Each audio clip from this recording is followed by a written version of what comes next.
Yo, what's up, y'all? Man, welcome back to another episode of Teams I Got Beef With. Recap of week 16. So, here we go to teams. Run it down. Dallas Cowboys, Kansas City Chiefs, Denver Broncos, Detroit Lions, and the Baltimore Ravens. Get your asses in here. Let's go.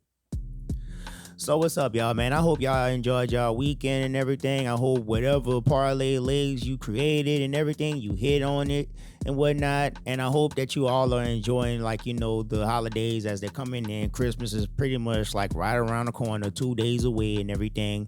And, just hoping everybody's doing well out there, you know what I'm saying? Yeah, let's get up into it, man. So I made my parlay for week 16 and like I called it, I want to say 5 teams let me down. I think I want to add the Texans into that because I think I selected them by the spread, but I can't really remember if I did or not. But I'm not going to fuck with them.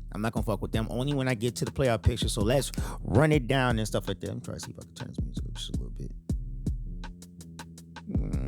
I think I keep it right there. So anyways, guys, so y'all know what y'all need to do. Pretty much like and subscribe to the page and everything, man. You know what I'm saying? For the ones who still rocking with me, the ones who's, coming, checking out whenever I'm dropping new episodes, I appreciate you guys and everything like that. We're just gonna get better with this day by day, week by week. I'll say we'll get better with this. But let's go into it now. We about to run it down. Dallas Cowboys, man.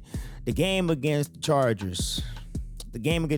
Score was 34-17. And you know what? I felt like a fool when I sat there and I watched that game. I ain't gonna lie. I ain't gonna lie to you guys. I felt like a fool. The only reason why I felt like a fool was because of this. I lost faith in the Chargers a while ago. I lost faith in them. And I was like, if you're a good defense, you can keep them honest. You can keep them honest because Justin Herbert doesn't have the protection that he had in the beginning of the season. So it's easy to get to him. It's easy to rattle him, knock him out of his comfort zone and everything. And I forgot. Dallas ain't got no defense. Dallas defense is trash. It's always been trash. Why did I forget about that one? Why did I even forget about the game that happened in Week 15 against Minnesota? How did I forget about that? Oh yeah, I was having a very melancholy Sunday. That was a bad Sunday when the Panthers lost to the Saints. I just shut down. That's why I kind of I'll say that was maybe 25% of the reason why I didn't do an episode last week. Yeah, but yeah, man. Whatever. So I took that L with a grain of salt and everything. And yeah, I took that L with a grain of salt and everything. And it is what it is, bro. You live and you learn, man. Got 2 more weeks in this, so you live and you learn. The next game that showed me a lot about this team was Kansas City versus Tennessee, 9-26. And that's Tennessee. That's the score for Tennessee. And I'm sitting here when I'm watching that game and whatnot, you know what I'm saying? Minshew gets hurt, then the third string quarterback comes in. I forgive me, I don't really know his name and everything because I was going through a lot of games that Sunday and I really wasn't paying attention to the game because really this is what I saw out of Kansas City when they was getting handled by the Tennessee Titans. Obviously, they don't have the fucking sense of emergency anymore, so they're not going to be playing for anything. And number 2, shows me how mediocre the offense can be without Patrick Mahomes. Obviously, it's like an elephant in the room. Everyone sees it, you know what I'm saying? And you really don't have to point it out. Patrick Mahomes, he's a very unique, special player. The reason why is because he could extend the plays for Kansas City's offense. Now, if you ain't got Patrick Mahomes, you just put a regular quarterback out there, that shows me how good defenses prepare for your offense being Andy Reid. It's they're mediocre without Patrick Mahomes. For real. You know what I mean? Patrick Mahomes is what makes them great. And now it made me wonder the question, man, who needs who more? Andy Reid or Patrick Mahomes? Or they just both are match made in heaven and one needs the other? This is gonna unfold as the years turn out too. You feel me? But yeah, man, that showed me a lot about Kansas. Kansas is they're pretty much nothing without Patrick Mahomes. Like, they can have all the stuff in the back, they can have the receivers out there, but as long as you ain't got that guy who is QB1 that could extend the play for like damn the 5 to 6 seconds, you know what I mean? Either get the first down with his feet, or he gonna find somebody open. You ain't got that. You ain't got that effect no more. That they didn't have that effect anymore, and they're not gonna have that effect going towards the end of the season. Kansas is basically threw in the towel. Any games that I feel that Kansas plays now, they just gonna lose those games. They're just gonna lose them. So don't select them in the last 2 games. That's something that I'd be like, yeah, you could key in on that. You can like quote me on that. Don't select Kansas at the end of the season. It's over for them. They're done. They basically just said, yeah, we're done. Now the next game that I want to talk about, man, is Jacksonville versus Denver. Denver, I selected them to win that game. Did not expect Jacksonville to dominate Denver so heavily like that. That was very impressive by Jacksonville, even when they were getting to Trevor Lawrence. Shows me the toughness of Lawrence. The game got away from Denver. Normally, games always get away from Denver, and they will always be resilient, and they will always come back. This game though got a little way out of hand, man, with the fumble when they were trying to do the handoff, like when Bo Nix was trying to do the handoff, and boom, fumble the ball, turned it right over. Bo Nix threw an interception, which I have to say, man, that interception was pretty good. I forget the name of the dude who picked him off, because he was on his receiver. All he did was turn his head. He seen it coming. Got him. Yeah, man. So Jacksonville did a good job handling on Denver, and that was a statement victory right there. Gonna save that for the playoff pictures when I finish the rest of this. The next game, though, I'm gonna get down. Pittsburgh versus Detroit. Score obviously was 29-24. Pittsburgh. That game in itself was pretty much what everyone's saying, chaotic. That was chaos throughout the entire game, man. From the dang miracle pass by Gainwell, I'm like, really Gainwell? I was like, dang, that's crazy. And the PIs that were being called, the 2 PIs, that we all gonna worry about the 1 PI when Amon-Ra St. Brown pushed off, caught the ball, gets tackled, maybe I want to say 1 or 2 yards away from the touchdown, from the goal line, falls back, lateral pad, falls back, toss ball up, lateral pad, toss up ball lateral to Jared Goff. He catch the ball, runs it in. Boom. That PI, because it's kind of blatantly obvious, damn, then he did push off. But the one before that, man, when Amon-Ra St. Brown caught the touchdown and they called the PI on the tight end, I seen the play, I watched it over, and I was sitting here like, damn, that's kind of messed up, man, when you fucking up, a defender's lane or whatnot, because he locked it, because he lodged in with 2 defenders, which gave St. Brown the open. So that went against them and everything.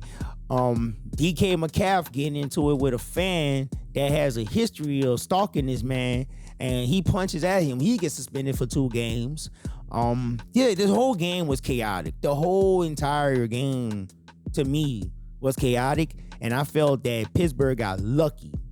Pittsburgh got lucky on Detroit. That was kind of messed up how Detroit lost, man, but they got lucky. And didn't Detroit miss a field goal too? I think there was a lot of things that was going on in that game, man. It was very chaotic, man.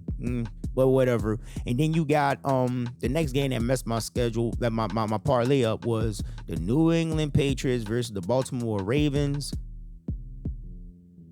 I'm even gonna say this on this game too, bro. Baltimore was not supposed to lose that game. Baltimore lost that game though on their own accordance. Everybody was screwing up from the fumbles and everything. New England was not supposed to win that game, bro. New England was not supposed to win that game at all. To me, if you really want to put it down on the scope, New England really wasn't supposed to win that game, man. But when it all said and mattered at the end, Zay Flowers fumbled the football. I think somebody punched the shit out of him. But whatever, man. It fell on Zay. Lamar wasn't in the game. Huntley had to take over for him. And for some reason, they didn't have, I forget the reason why Harbaugh would say he didn't have Derrick Henry, like in the game on around the fourth quarter or something, like around the fourth quarter, something like this. Like, nah, whatever the excuse is, you're not playing as if you trying to make the playoffs. You're one game behind. You were one game behind the Steelers. And now the Steelers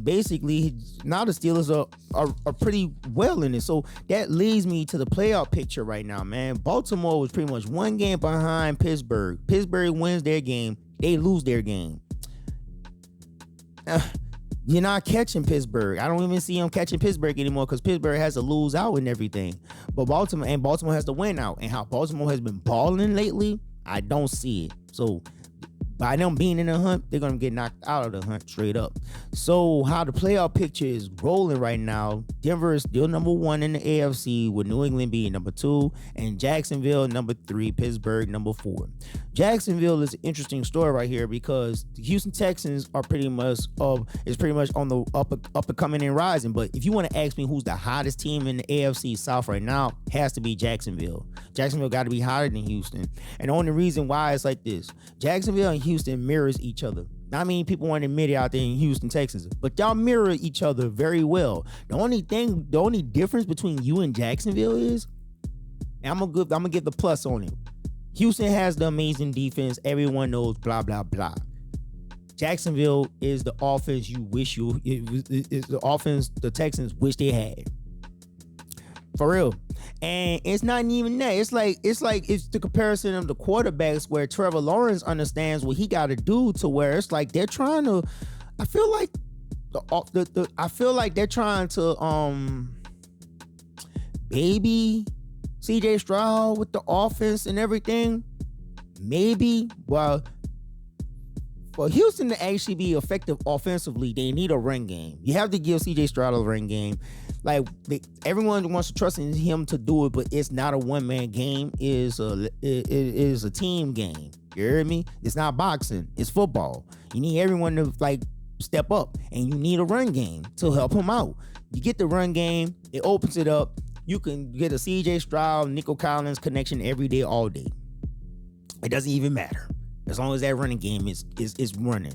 So they need to make sure that Woody Marks get healed up pretty well for them to make the stress, so they can at least get the 3rd seed or the 4th seed, whatever seed that they need to get a home game, because that's what the fan base is really whining for. They want a playoff home game.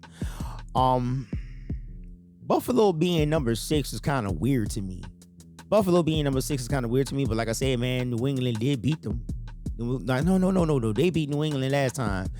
I don't understand how this is rolling out, but it's gonna come down to either Buffalo and New England securing that 2nd seed. I still have a firm I don't know. They turn me into true believers. New England, I feel, is gonna have that shit on the lock right there. The Chargers have nobody to worry about. So, all they have to do is just win. All they have to do is just beat. Who the Chargers have to play next week? I think they don't have to play the Chiefs, or do they play the Chiefs? No matter what, I'll look at the schedule. I haven't really looked at it. I scanned it, but I didn't really look at it because of the Christmas games. But Chargers. Yeah, I don't see nobody really. There's really nobody that's gonna hurt them in their division. Well, Denver, I forget about that. Wow, so it's still wide open between them and Denver. Chargers can possibly get the number 1 seed. They can get the number 1 seed, or New England get the number 1 seed, and Chargers will be number 2. Boy, the AFC picture is gonna be crazy, man. I can't wait for week 17 to see how everything could really turn out. And then we got the NFC, man. We got the NFC with the Seahawks being number 1, Chicago number 2, Philly number 3, Carolina number 4, San Francisco number 5, Rams number 6, and Packers number 7. Man, and I have to go back to the Rams versus the Seahawks game. Luck is on some people on some team sides, man. I'm telling you straight up, and that luck messed this whole picture up because the Rams are sitting at number 6 and the Seahawks is sitting at number 1 with San Francisco sitting at number 5. This don't make no damn sense. Carolina, they can like lock up their division. They could lock up their division. All they got to do is either beat, like, no, they have to beat Tampa. It doesn't even matter if they win or lose against Seahawks, but they beat the Seahawks and Tampa Bay beats Miami, then it comes down to it. I feel like even if Tampa Bay beats Miami and the Seahawks beats the Panthers, it's going to come down to that last game. So no matter what this goes, no matter how this goes, this is going to be decided in week 18 at the end of their game, at the end of their regulation. It's going to be decided in week 18. Philly lucky. All three teams in y'all division is trash, and Philly lucky. They really don't have to worry about much but just securing their third spot. They gotta just worry about securing their third spot, because you like, I don't see, man, like, just you got Chicago, Green Bay, Detroit still in the race, Tampa Bay still in the race as well. I just talked about that. Man. I really can't wait until like the next week, man. This is kind of hard for me to even say what can happen, what can't happen, what should happen, and all this, man. But all I know is in the NFC, the one team I'm actually gonna try to keep my eye on is Chicago and see how they do and stuff, man. Green Bay seem like they almost out of the. Detroit just going through it, man. This has been a rough period right now in this season for them. The only team that's really looking like, hey, they might fuck up the party too, could be San Francisco. But it's I don't know, man. We just got to see how this all rolls out and everything. So anyways, I'm done with the episode. I'm about to get up out of here. I'm gonna I guess share what my Christmas parlay will be. We got 3 games rolling through there. I really don't know all of them. I know Dallas, Commanders, Broncos, Chiefs, something else, somebody else. Anyways, I hope you guys enjoy your week. I hope you like this episode. Don't forget to like and subscribe to your boy. And I am out of here. I'm about to go and work out. Peace.